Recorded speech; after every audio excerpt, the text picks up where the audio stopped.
तुम्हा सर्वांचं माझ्या YouTube चॅनलमध्ये पुन्हा एकदा स्वागत आहे. तर आजच्या व्हिडिओमध्ये आपण इयत्ता 8वी चा जो सामान्य विज्ञान हा विषय आहे, तर सामान्य विज्ञान विषयामध्ये प्रकरण क्रमांक 2 आहे आरोग्य व रोग. तर त्याचा स्वाध्याय जो आहे, त्याची प्रश्नोत्तर आहेत, ती सारी प्रश्नोत्तर आपण या व्हिडिओमध्ये पूर्ण बघणार आहोत. तर प्रश्न क्रमांक 1 आहे, त्याच्यामधला फरक स्पष्ट करा. दोघांच्या मधला फरक स्पष्ट करायचा आहे. कुठल्या मधला? संसर्गजन्य रोग आणि असंसर्गजन्य रोग या दोघांमधला फरक सांगायचा. तर संसर्गजन्य रोग त्याची व्याख्या द्यायची पहिल्यांदा. दूषित पाणी, अन्न किंवा वाहक जसं की कीटक आणि प्राणी यांच्याद्वारे जे पसरणारे रोग आहेत त्यांना संसर्गजन्य रोग म्हणायचा. आता जे रोग रुग्णाच्या संपर्कात आल्यामुळे किंवा इतर माध्यमांद्वारे इतर व्यक्तींमध्ये पसरत नाही त्यांना असंसर्गजन्य, म्हणजे यांच्याद्वारे पसरले तर त्याला संसर्गजन्य म्हणायचं. आणि कुठल्याच्याही संपर्कात आल्यानंतर जर तो व्यक्तींमध्ये रोग पसरत नसेल तर त्याला असंसर्गजन्य रोग म्हणायचं. आता याच्यामध्ये हे रोग जे आहेत ते प्रामुख्यानं बाह्य रोगजंतू जसं की विषाणू, जीवाणू किंवा कवक आदी जीवी यांच्यामुळे होतात. आणि हे जे रोग आहेत हे शरीरात अंतर्गत बिघाड झाल्यामुळे, अनुवंशिकता, चुकीची जीवनशैली किंवा पोषक घटकांच्या कमतरतेमुळे होत असतात. त्याच्यानंतर पुढचा आहे, या रोगाचा प्रसार एका संक्रमित व्यक्तीकडून दुसऱ्या निरोगी व्यक्तीकडे वेगाने होऊ शकतो, संसर्गजन्याचा. पण असंसर्गजन्याचा रोगाचा प्रसार एका व्यक्तीकडून दुसऱ्या व्यक्तीकडे कधीही होत नाही. तर हे रोग टाळण्यासाठी स्वच्छता राखणं, लसीकरण करणं, रुग्णापासून दूर राहणं आवश्यक असतं. आणि हे रोग टाळण्यासाठी जीवनशैली, चांगली जीवनशैली म्हणजे सकाळी उठून व्यायाम वगैरे करणं, संतुलित आहार, नियमित व्यायाम, नियमित वैद्यकीय तपासणी या सगळ्या गोष्टी करणं आवश्यक आहे. याची उदाहरण काय देता येतील? संसर्गजन्याची क्षयरोग असेल त्याला टीबी म्हणतो आपण, कावीळ, स्वाईन फ्लू, डेंग्यू, मलेरिया, सर्दी यांसारखे जे रोग आहेत ते संसर्गजन्यामध्ये येणार. आणि कर्करोग असेल, कॅन्सर म्हणतोय त्याला आपण, मधुमेह, डायबेटीज, हृदयविकार आणि उच्च रक्तदाब, तर हे सगळे असंसर्गजन्य रोगामध्ये येतात. तर अशा प्रकारे दोघांमध्ये असे गट पाडायचे आणि दोघांच्यातला फरक त्याच्यामध्ये लिहायचा. आता त्यातला प्रश्न क्रमांक 2 आहे, वेगळा शब्द ओळखायचा. इथे काही 4 शब्द दिलेले आहेत, त्यातला वेगळा रोग किंवा वेगळा जो शब्द आहे तो ओळखायचा. जसं की पहिलं दिलेलं आहे हिवताप, कावीळ, हत्तीरोग आणि डेंग्यू. तर याच्यामध्ये कुठला वेगळा आहे? तर याच्यामध्ये कावीळ हा वेगळा शब्द आहे.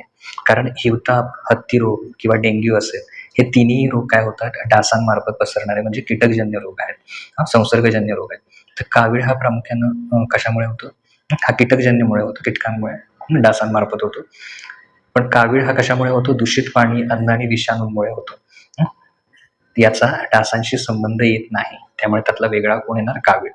आता दुसरा आहे, वेगळा शब्द ओळखायचा आहे, प्लेग, एड्स, कॉलरा आणि क्षय. तर याच्यामधला वेगळा ओळखायचा आहे. तर याच्यामध्ये वेगळा कोण येणार? एड्स येणार. तर कारण का? प्लेग, कॉलरा आणि क्षय हे तिन्ही रोग जीवाणूंमुळे होतात, बॅक्टेरियामुळे होतात आणि म्हणजे संसर्गजन्य रोग आहे. तर एड्स हा जीवाणूंमुळे होत नाही, तर हा कशामुळे होतो? HIV या विषाणू, व्हायरसमुळे होतो. त्यामुळे तो वेगळा येणार या सगळ्यांपेक्षा. त्याच्यानंतर प्रश्न क्रमांक 3 आहे, 1 ते 2 वाक्यामध्ये उत्तर लिहा असा प्रश्न आहे. तर पहिला आहे, संसर्गजन्य रोग पसरवणारे माध्यम कोणते? कुठल्या माध्यमातून हे संसर्गजन्य रोग पसरतात ते लिहायचं आहे. दूषित पाणी, दूषित हवा, दूषित पाणी, अन्न, तसेच कीटक म्हणजे डास असतील, माशा असतील आणि प्राणी या माध्यमांद्वारे काय होतात? हे संसर्गजन्य रोग पसरतात. असंसर्ग रोगांची पाठाव्यतिरिक्त कोणती नावे जी पाठ्यपुस्तकामध्ये नाही आहेत अशी नावं सांगायचं. तर असंसर्गजन्य रोग म्हणजे हे पसरत नाहीत एकाकडून दुसरीकडे. तर त्याच्यामध्ये पहिला आहे अल्झायमर, स्मृतिभ्रंश म्हणजे आठवणी ज्या आहेत त्या विसरतात. सांधेदुखी किंवा सांधिवात, दमा, त्याला आपण अस्थमा म्हणतो, मोतीबिंदू किंवा मूत्रपिंडाचे आजार. तर हे सगळे आपल्या पाठात सोडून इतर जे आलेले शब्द आहेत ते आहेत. त्याच्यानंतर पुढे आहे मधुमेह, हृदयविकार यांची मुख्य कारणं कोणती ते लिहायचे. आता मधुमेह आणि हृदयविकार याचं मुख्य कारण म्हणजे अनुवंशिकता, चुकीची जीवनशैली, योग्य आहार, अयोग्य आहार, चुकीचा आहार. म्हणजे मधुमेह आणि हृदयविकार याच्यामध्ये पहिला अनुवंशिकता म्हणजे एका पिढीकडून दुसऱ्या पिढीकडे हे मधुमेह आणि हृदयविकाराचे जे रोग आहेत ते पसरतात. चुकीची जीवनशैली म्हणजे खाणं पिणं व्यवस्थित नसेल, व्यायाम करणं वगैरे नसेल तर त्यामुळे सुद्धा होतात. अयोग्य आहार, चुकीच्या पद्धतीने खाणं, जंक फूड खाणं, व्यायामाचा अभाव, लठ्ठपणा, मानसिक ताणतणाव, धूम्रपान किंवा मद्यपान. तर ह्या सगळी कारणं आहेत मधुमेह आणि हृदयविकाराची. आता पुढचा प्रश्न आहे, तर काय साध्य होईल किंवा काय टाळता येईल? तर कोणत्या रोगांना आळा बसेल? आपण जर ह्या सगळे नियम पाळले तर त्यातनं काय फायदा होईल ते किंवा कुठले रोग आपल्याला होणार नाही ते लिहायचं आहे. तर पाणी उकळून व गाळून पिणे. काय साध्य होईल, काय टाळता येईल? तर पाण्यात असलेले हानिकारक जीवाणू, विषाणू, प्रोटोझोआ नष्ट होतात, जे आपल्या शरीराला हानिकारक आहेत. त्यामुळे जलजन्य आजार म्हणजे पाण्यामार्फत पसरणाऱ्या आजारांना रोखता येतं. कोणत्या रोगांना आळा बसेल याच्यातल्या? तर कॉलरा असेल, गॅस्ट्रो, कावीळ, विषमज्वर, अतिसार यांसारख्या दूषित पाण्यामुळे होणाऱ्या संसर्गजन्य रोगांना काय होईल, आळा बसेल. दुसरा आहे धूम्रपान, सिगरेट वगैरे ओढणं, मद्यपान न करणं. तर यानं काय साध्य होईल, तर शरीराची रोग प्रतिकारक शक्ती म्हणजे रोगाशी लढण्याची जी शक्ती आहे ती मजबूत राहते. फुफ्फुसे, यकृत आणि हृदयाचं कार्य सुरळीत चालतं. अचानक मृत्यू होण्याचा धोका त्याच्यातनं टळतो. कोणत्या रोगांना आळा बसेल याच्यातनं, तर फुफ्फुसाचा आणि तोंडाचा कर्करोग याचा म्हणजे कर्करोगाला आळा बसेल. हृदयविकार, उच्च रक्तदाब, यकृताचा सिरोसिस, श्वसन मार्गातील गंभीर आजार, तर यांना याच्यातून काय होईल, आळा बसेल. त्याच्यानंतर पुढचं आहे, सॉरी इथे जरासं जस्ट मिनिट हे थोडं खाली घेतलं पाहिजे. समजा तिसरं काय आहे त्याच्यातलं, तर नियमित संतुलित आहार घेणे व व्यायाम करणे यानं काय साध्य होईल, तर शरीराचं वजन नियंत्रित राहील, रक्ताभिसरण सुधरेल, मानसिक ताणतणाव कमी होईल, जीवनशैलीशी संबंधित आजार जे बाकीचे आहेत ते टाळता येतील. कोणत्या रोगांना आळा बसेल, तर मधुमेह, हृदयविकार, लठ्ठपणा असेल, उच्च रक्तदाब, हाडांचं कमकुवतपणा, तर यासारख्या असंसर्गजन्य रोगांना काय होईल, आळा बसेल. त्याच्यानंतर समजा रक्तदान करण्यापूर्वी जर रक्ताची योग्य तपासणी केली तर काय साध्य होईल त्याच्यातनं, तर रक्त घेणाऱ्या निरोगी व्यक्तीला दूषित रक्तामुळे होणारा संभाव्य संसर्ग पूर्णपणे टाळता येईल. सुरक्षित रक्त संक्रमण साध्य होईल. एका व्यक्तीकडून दुसऱ्या व्यक्तीकडे रक्त देताना ते सुरक्षित होईल, माध्यम सुरक्षित राहील. ओके. त्याच्यानंतर आता इथे जस्ट मिनिट, आता इथे जर आपण बघितलं पुढचं आहे कोणत्या रोगांना आळा बसेल याच्यातून, तर एड्स असेल, कावीळ, क, सायफिलिस, मलेरिया यांसारख्या रक्ताद्वारे एकाकडून दुसऱ्याकडे पसरणाऱ्या घातक रोगांना काय होईल, आळा बसेल. ओके. तर हे आपले पहिले किती प्रश्न झाले, याच्यातले 4 प्रश्न झाले जे आहेत ते. आता पुढचा बघायचा आहे आपल्याला. हे पहिले 4 पर्यंत झाले. आता पुढे 5वा प्रश्न काय आहे, तर 5व्यामध्ये आहे परिच्छेद वाचायचा आहे. परिच्छेद मध्ये गौरव 3 वर्षाचा आहे. तो व त्याचे कुटुंबीय साधारण वसाहत म्हणजे झोपडपट्टीमध्ये राहतात. सार्वजनिक शौचालय त्यांच्या घराजवळ आहे. त्याच्या वडिलांना मद्यपानाची सवय आहे. त्याच्या आईला संतुलित आहाराचं महत्व नाही. तर पहिला प्रश्न बघा त्याच्यात, वरील परिस्थितीत गौरवला कोणकोणते आजार होऊ शकतात, तर इथं याच्यामध्ये कुपोषण, आईला संतुलित आहाराचं महत्व नसेल आणि वयाच्या 3ऱ्या वर्षी योग्य पोषण न मिळाल्यामुळे गौरवला वाशिओकर किंवा सुकती यांसारखे कुपोषणाचे आजार होऊ शकतात. शारीरिक मानसिक वाढ खुंटू शकते.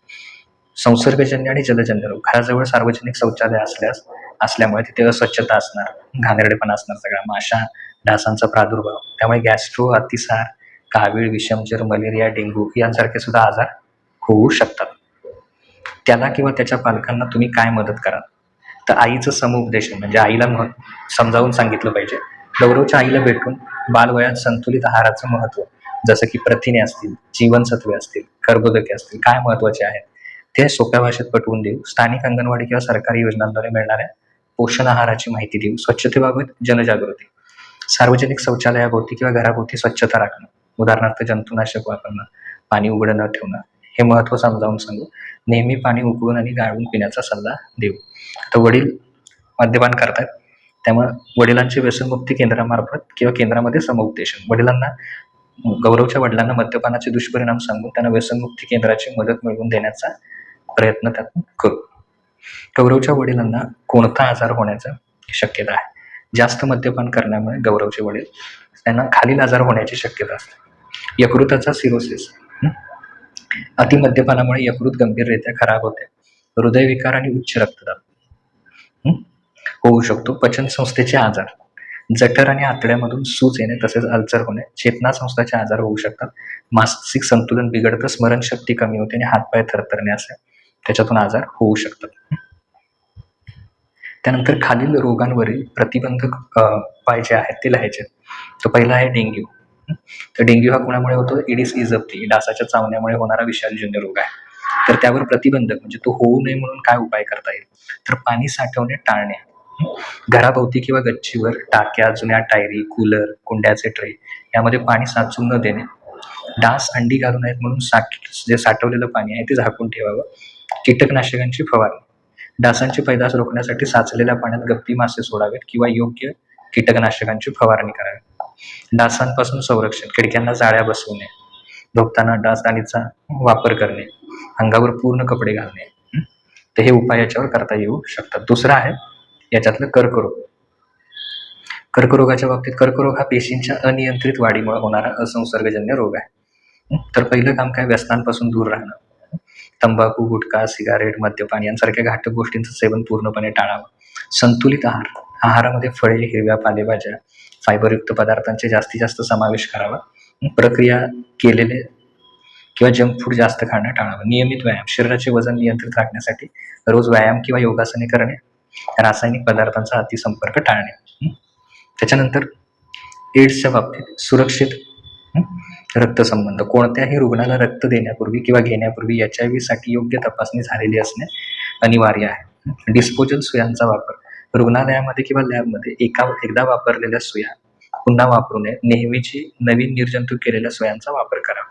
सुरक्षित शारीरिक संबंध, असुरक्षित शारीरिक संबंध टाळावे आणि योग्य काळजी घेणं त्याच्यातून गरज आहे. त्याच्यानंतर प्रबोधन आणि जनजागृती, सलून किंवा पार्लरमध्ये वापरले जाणारे वस्त्रे असतील, ब्लेड असतील, तर प्रत्येक वेळी नवीन वापरले जात असल्याची खात्री करावी.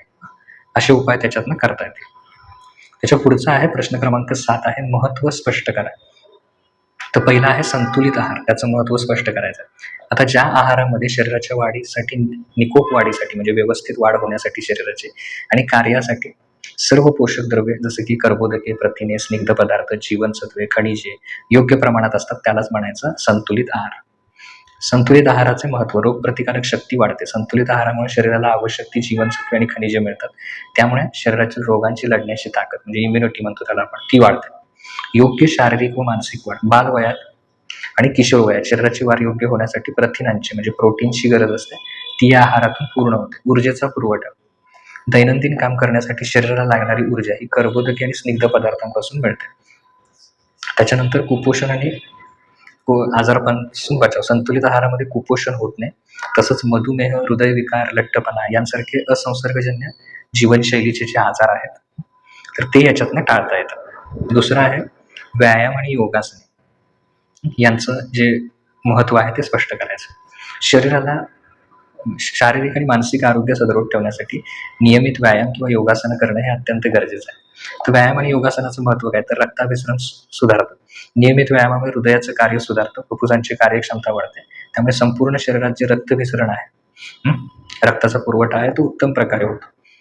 वजन नियंत्रण आणि स्नायूंची मजबूती, व्यायामामुळे शरीरातील अतिरिक्त चरबी जळून जाते व वजन नियंत्रित राहते. हाडे आणि स्नायू मजबूत होतात, शरीराची लवचिकता म्हणजे फ्लेक्सिबिलिटी वाढते. मानसिक आरोग्य आणि ताणतणाव कमी होतो. तर योगासने आणि प्राणायामामुळे मन शांत होते, एकाग्रता वाढते, मानसिक ताणतणाव तसेच नैराश्य कमी होण्यास मदत होते.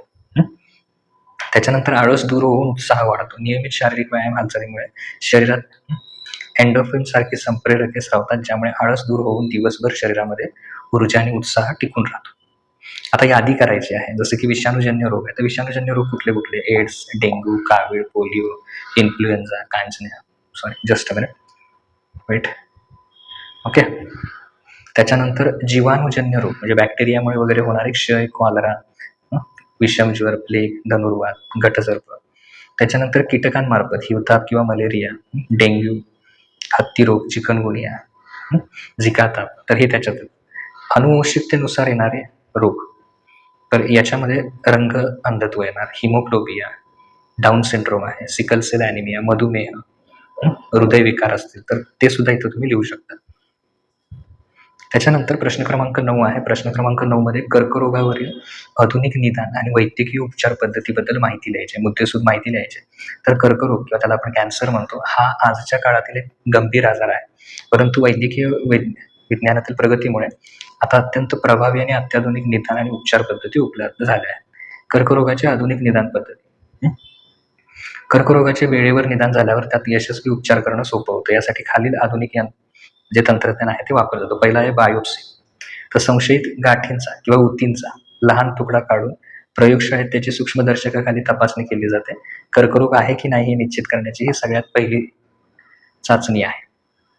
इमेजिंग तंत्रज्ञान, शरीराच्या आतील गाठींचे अचूक स्थान आणि आकार जाणून घेण्यासाठी खालील चाचण्या केल्या जातात, जसे की सिटी स्कॅन असेल, MRI स्कॅन असेल, त्यानंतर मॅमोग्राफी असेल, प्रामुख्यानं आता मॅमोग्राफी म्हणजे काय, तर स्त्रियांमधील स्तनांचा जो कर्करोग आहे त्याच्या निदानासाठी विशेष एक्स-रे चाचणी, क्षकिरण चाचणी केली जाते.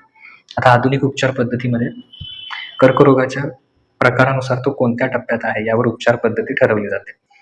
पारंपरिक पद्धतीबरोबरच अनेक वेगवेगळ्या पद्धतींचा सुद्धा वापर केला जातो. रसायनोपचार, तुम्ही केमोथेरपी ऐकली असेल शब्द. यामध्ये कर्करोगाच्या वेगाने वाढणाऱ्या पेशी नष्ट करण्यासाठी रासायनिक औषधांचा वापर केला जातो. किरणोपचार, रेडिएशन थेरपी, या पद्धतीमध्ये आधुनिक उपकरणांच्या साहाय्याने कर्करोगाच्या गाठीवर थेट किरणोत्सार करून त्या घातक पेशी नष्ट केल्या जातात. शस्त्रक्रिया, शरीरातील कर्करस्त गाठ किंवा तो भाग शस्त्रक्रियेद्वारे कापून शरीरातून पूर्णपणे वेगळा केला जातो. हे पारंपरिक मध्ये झालं. आता अत्याधुनिक जसं की रोबोटिक सर्जरी, अत्यंत गुंतागुंतीच्या शस्त्रक्रिया मानवी हातांऐवजी कम्प्युटर नियंत्रित रोबोटिक यंत्राच्या साहाय्याने केल्या जातात. त्यामुळे रक्तस्राव कमी होतो व रुग्ण लवकर बरा होतो. लॅप्रोस्कोपिक सर्जरी, याला कीहोल सर्जरी सुद्धा म्हणतात. शरीराचा मोठा छेद न करता छोट्या छिद्रांद्वारे दुर्बिणीच्या साहाय्याने ही आधुनिक शस्त्रक्रिया केली जाते. इम्युनोथेरपी व टार्गेट थेरपी, यामध्ये रुग्णाची स्वतःची रोग प्रतिकारक शक्ती वाढवून कर्करोगाच्या पेशींशी लढण्यास शरीराला सक्षम केलं जातं. अथवा केवळ कर्करोगाच्या विशिष्ट पेशींनाच लक्ष्य करून निरोगी पेशींचं नुकसान टाळलं जातं. आता शेवटचा 10वा प्रश्न आहे, तो तुम्ही लिहू शकता. तुमच्या घरी असणाऱ्या औषधांची नावे व त्यातील घटक लिहा व त्यांची यादी करा. आता पॅरासिटामॉल किंवा क्रोसिन किंवा डोलो असे एखादे औषधं तुमच्यात कदाचित असू शकतात. तर त्याच्यामध्ये मुख्य घटक काय असतो सगळ्यांमध्ये? पॅरासिटामॉल. त्याचा उपयोग काय असतो? ताप कमी करणं किंवा अंगदुखी याच्यासाठी ते वापरतात. कॉम्बिफ्लेम, त्याच्यामध्ये कॉम्बिफ्लेम पण असू शकतं. इबुप्रोफेन किंवा पॅरासिटामॉल, म्हणजे दोन्हींचं कॉम्बिनेशन असतं. तर समजा खूप डोकं दुखतंय किंवा शरीरामध्ये खूप वेदना होत आहेत किंवा एखादी सूज आहे, तर ती कमी करण्यासाठी आपण कॉम्बिफ्लेम वापरतो. त्याच्यानंतर रेनेटॅक किंवा झिंटॅक, याच्यामध्ये रॅनिटिडियम हा घटक असतो. याच्यामध्ये ऍसिडिटी, गॅस, जळजळ छातीतली कमी करण्यासाठी याचा उपयोग होतो. सिपेक्स्किन किंवा झिट्रोमॅक्स, तर खोकला असेल, घशातील इन्फेक्शन किंवा इतर जीवाणू संसर्ग बरा करण्यासाठी. खोकला किंवा घशातल्या इन्फेक्शनसाठी प्रतिजैविक अँटीबायोटिक असतात. त्याच्यात ॲझिनोमायसिन किंवा